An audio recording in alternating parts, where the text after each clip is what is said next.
Why is Rolling in the Deep by Adele so addictive? We're going to look at 4 key things that make this song work so well.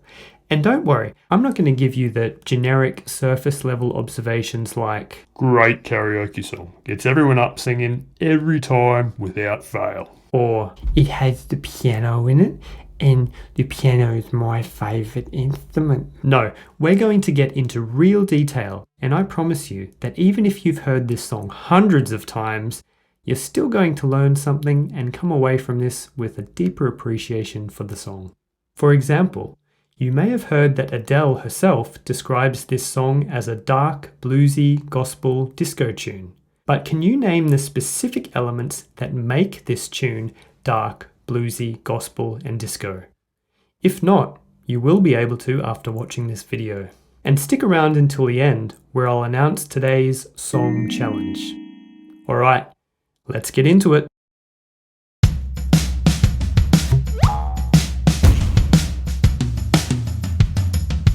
First of all, let's get a general overview of how the song is structured. There are 4 verses, which we can think of more broadly as 3 verse sections. Next, 2 pre-choruses and 6 choruses, which can be seen more broadly as 3 chorus sections. So everything in this song, apart from the simple 1-chord guitar intro, is either a verse, pre-chorus, or chorus. Keeping these broader sections in mind, we can see that a pattern begins to emerge. Verse, pre-chorus, chorus. Verse, pre-chorus, chorus. But this pattern is broken the 3rd time around when instead of sticking to the established pattern of following the verse with a pre-chorus, we find ourselves in this seemingly new but strangely familiar section, our chorus in disguise. This is my disguise to make me look like a reindeer. I'm a reindeer. It is very common for songs to set up and break structural expectations like this. It keeps audiences on their toes and prevents them from tuning out. Just a quick note on this chorus. It's a bit of a hybrid section because it is a chorus in form but not in function. Let's call it a bridge chorus for now. More on this section later. So, 3 verses, 5 or 6 choruses, all of this repetition of sections is great. We like to hear familiar content recur in songs. But repetition needs to be managed carefully to avoid the danger of over-familiarity. There needs to be variation. It needs to be the same, but different. One clever way of doing this is to vary the length of sections. For example, if we go back to the broad repeated pattern, we can see that verse section A has a double verse which contracts to a single verse in verse section B. Shorter later verses increase the momentum because we're getting through the sections quicker, so it makes the song itself feel like it's moving faster. While on the other hand, the single chorus in chorus section A expands to a double chorus in chorus section B. Shorter earlier choruses tease us with a taste of the chorus and leave us wanting more, which we get later on with the longer chorus sections. Yeah, I knew that. Now, while changing the length of sections works well, there is an even better way to create variation between sections. And it's so important that it is the topic of the entire next chapter of this video.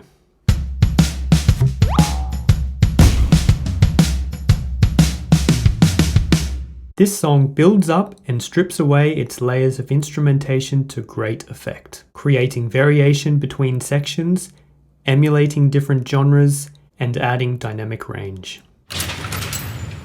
An acoustic guitar begins the song by vamping on a palm-muted C power chord. Power chords are comprised of 2 notes, the first and the 5th of a chord. In the intro, for example, instead of playing a C minor chord,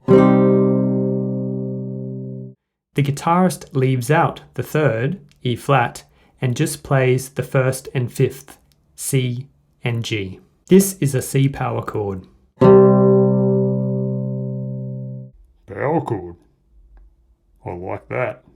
Palm muting is when instead of playing a chord like this,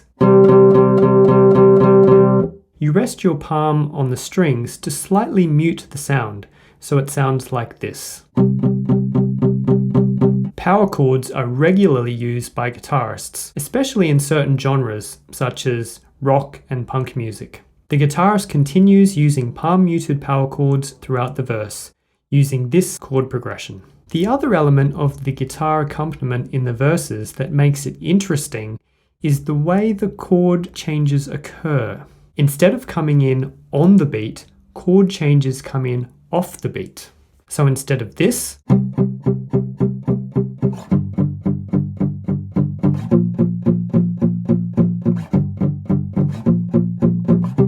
they played this.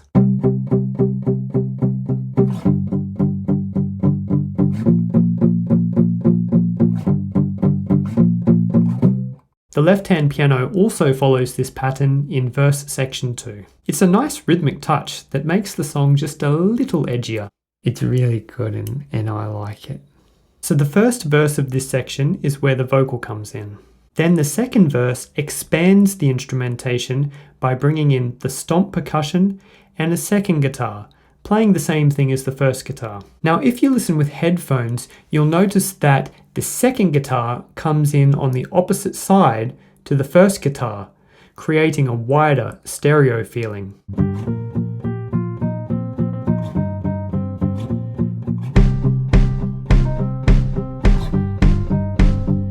A quick side note, lyrically, look how the first and last lines of this larger verse section are the same. This ties the two verse sections together nicely, bringing things full circle.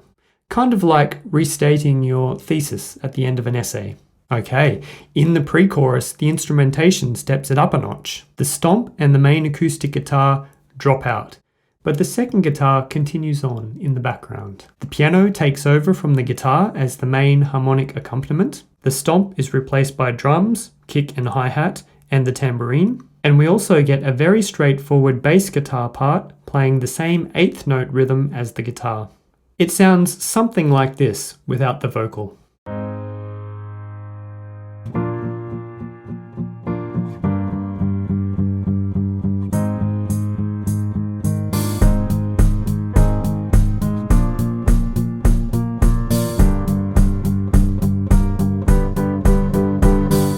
In the chorus, an electric guitar part comes in and the piano plays these long, low bass notes in the left hand.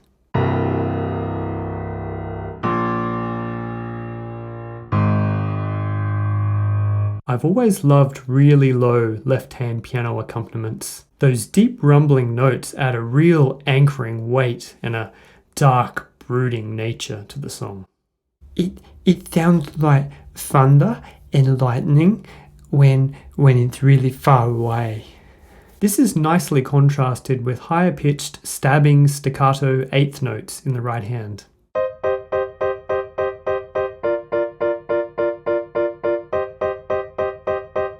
Here are the left and right hand piano parts played together.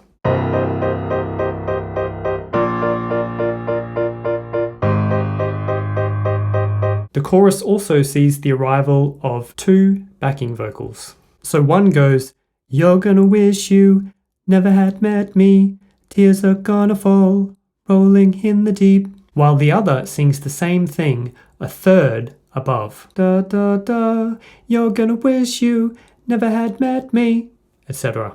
We'll get into more detail on these backing vocals later in the video. As for percussion, a 4-on-the-floor drum beat kicks in, along with hand claps and continued tambourine. The 4-on-the-floor beat is a hallmark of disco music and is comprised of the kick on all 4 beats of the bar, hence the name, plus the snare on beats 2 and 4, and the hi-hats playing eighth notes.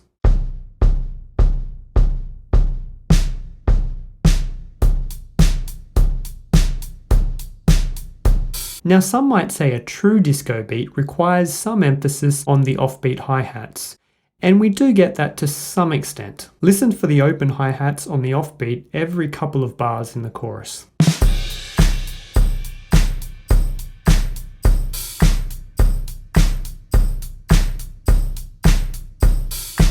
Did you know that the man in the Monopoly game has a very high hat? Also, the drums in the first part of verse 3 play hi-hats on the offbeat only. Speaking of the second verse section, the first thing you'll notice is that the instrumentation thins out a bit. In addition to the pard back drums, the backing vocal, right-hand piano, electric guitar, bass, and tambourine all drop out. This is pretty standard practice after a chorus. After the peak of the chorus, going into the verse is like entering a quieter valley where we have room to build up again for the next chorus. In addition to adding variation in texture and dynamics, which is interesting for the listener, changing up the instrumentation also helps differentiate between sections. So what do we have in this section? The chugging acoustic guitar returns, but this time the left-hand piano backs it up with thundering, long bass notes that come in on the offbeat chord changes.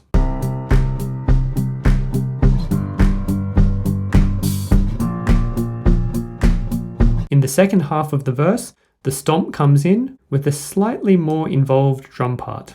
The change in percussion between the first and second half of this verse sounds something like this.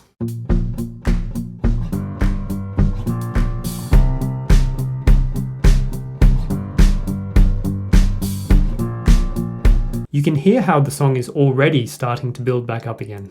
The main difference between the second pre-chorus and the first pre-chorus is the addition of the higher of the two vocal harmonies from the chorus.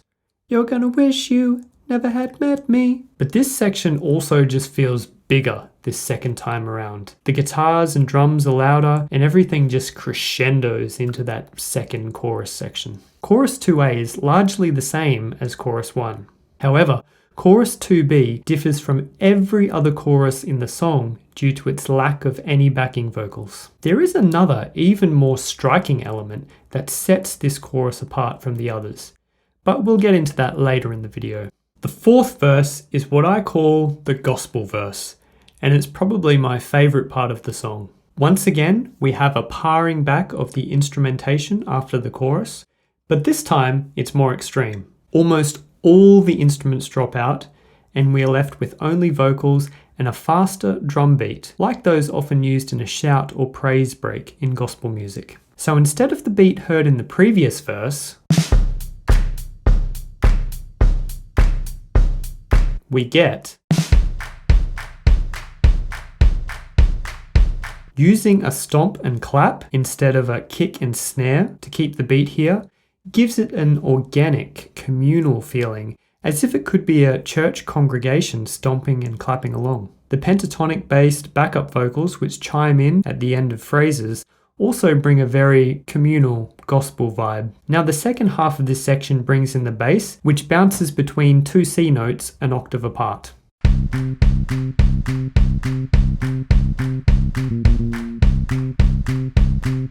And the piano and guitar play more improvisational, bluesy bits.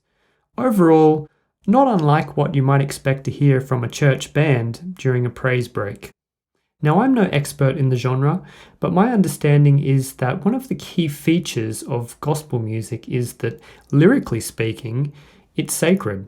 It's worship music, expressing love and gratitude for God. And while this song is clearly secular, it's a breakup song, in this third verse, it really does lean into its sacred roots by incorporating words like soul, blessings, and reap what you sow. Biblical language that you might expect to come across in a sermon. This is just another small detail the artist weaves in to give it a more gospel flavour. So I said that the bridge chorus is a chorus in form, but not in function. What do I mean by this? Well, if you look at what the bridge chorus is made up of, it's basically the chorus with its backbone ripped out. The drums and bass are gone. All we are left with is the chorus piano part and the chorus backing vocals. There is a guitar part in the background, but you have to strain to hear it. So it retains its chorus form, but crucially, the lead vocal melody is also gone, making it unlikely that the average listener would hear this as a chorus. Instead, the lead vocal is a more subdued, lower-pitched kind of ad-lib on the first line of the chorus lyric, "We could have had it all." We could have had, oh, oh, oh, yeah. Oh, oh, we could have had. So if this section does not function as a chorus, what is its function? Well, having a pre-chorus here again would have been too predictable, but we still need to build into this final chorus somehow. So this quiet bridge section is placed before the last two choruses to make them sound huge in comparison. Cutting out most of the instruments creates dynamic space where layers can be added in to build toward the chorus. This occurs in the second half of the bridge, which gradually brings in some percussion, starting with hand claps and then the drum kit and bass guitar.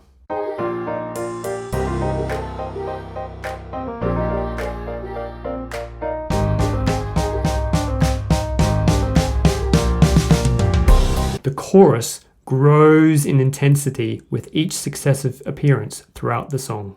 One clever way it achieves this is by raising the right-hand piano part higher and higher as the song progresses, and it continues this here.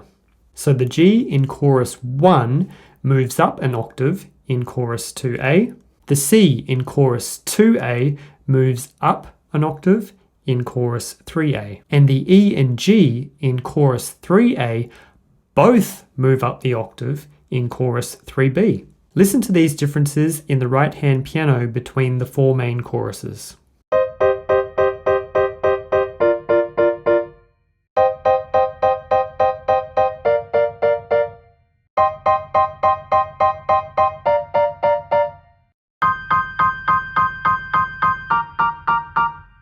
In addition to the more creative techniques of preceding the chorus with a quiet section and pushing up the range of the piano, they also make the final two choruses sound bigger by simply adding more stuff. In chorus 3A, they bring in the stomps on top of the other percussion and the drummer really lets loose on the cymbals. And in chorus 3B, an additional lower pitched backing vocal comes in. You're gonna wish you'd never met me. The climax occurs at the very end of the song, where the piano climbs to its peak and then finishes with a descending gliss.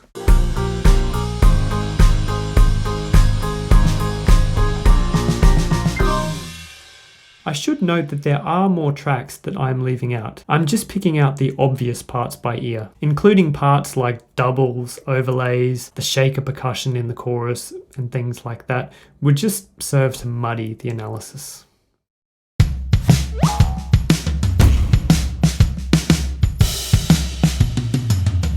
So the song is in the key of C minor with no key changes. This minor key is another element that adds to the dark feel of the song, along with those brooding left-hand piano notes. Let's talk about backing vocals. Often, backing vocals will closely mirror the contour and rhythm of the main vocal melody, but the backing vocals in Rolling in the Deep instead act as a counterpart. They branch off from and are independent of the main vocal melody, singing different lyrics and using different rhythms. This counterpart weaves in between the main vocal part without getting in its way. So the main vocal and backing vocal here do not fit together vertically, but instead fit together horizontally like pieces of a jigsaw puzzle. You could also think of it as like a relay race.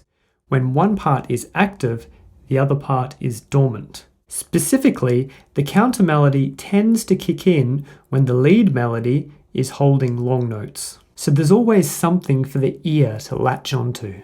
You can see this clearly when looking at how the rhythm of the two parts lines up. The complexity increases when a third melody is added in the final chorus. However, the most exciting contribution of the backing vocals is what they add to the harmony. The chords played by the piano are quite straightforward harmonically. They're the basic chords made up of the notes from the C natural minor scale. But listen to how these chords sound with the spicy notes of the backing vocals mixed in. Here's the pre-chorus without the backing vocal notes.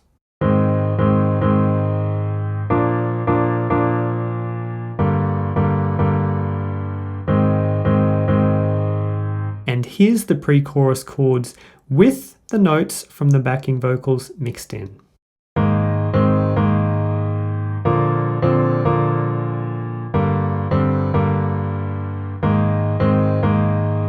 In the chorus in particular, we actually have some pretty emotionally intense harmony going on. Here's the chorus chords without the backing vocal notes.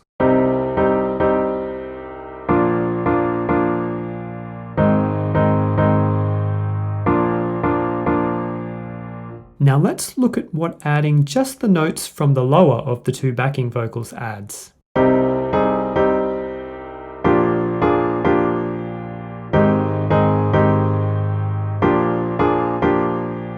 Minor chords are sad to start with, but adding that flattened sixth just adds another level of anguish and despair. It's like reaching for something and failing, and then we fall down singing to the next chord. And we repeat the notes, reaching and failing, and fall.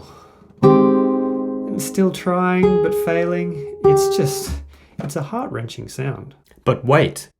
Although it might sound like this is what's happening, something a little stranger is going on. If you listen very carefully, you'll realize that this A flat on the word wish is actually an A natural, which means that this C minor flattened sixth chord is actually a C minor sixth chord. Well, how about that, eh? You learn something new every day. Now this definitely works, but it's an interesting choice.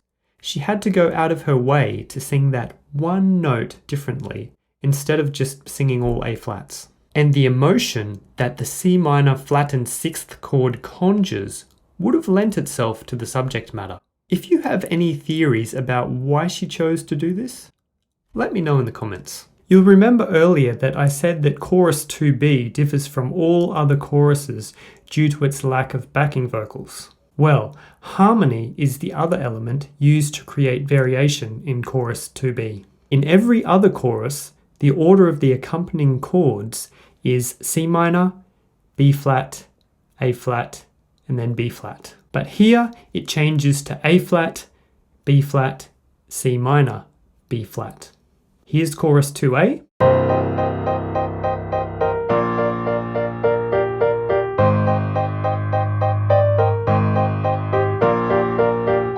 And here's chorus 2B.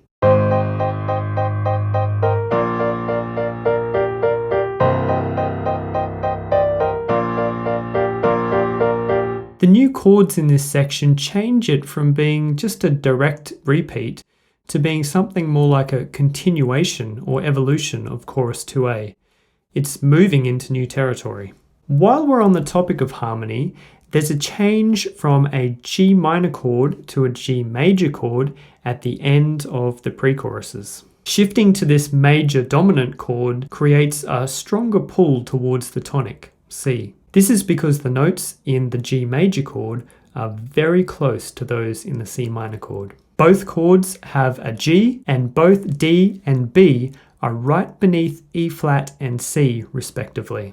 This shift from G minor to G major is a nice way of creating anticipation and signaling to the listener that something is coming, the chorus. In addition, the B natural in the G major chord clashes with the B flat and C in the backing vocal.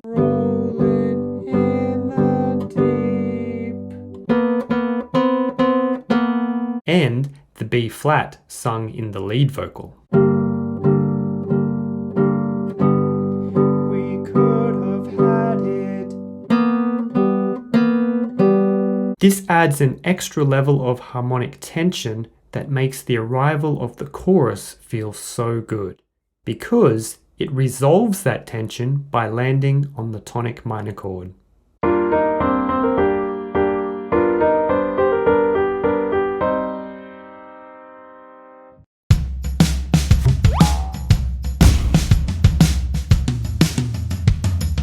If we look at the notes used by the lead vocal melody, we can see that the range is just over 1 octave. Perfect for a pop song, small enough of a range that most people can sing along without much difficulty. If we include backing vocals, that final low backing vocal extends the range slightly. So these are the notes in the C natural minor scale, and they are used to make up the chords played by the piano and other instruments. However, if we look at the vocal melody in the verses and pre-choruses, the first, fifth, third, fourth, and seventh notes of the scale are used, but the second and sixth notes are not. So it is not the 7-note natural minor scale being used here, but instead a 5-note scale called the pentatonic scale. Now, if we add one additional note, a flattened fifth, we have a blues scale. Blues my second favourite colour.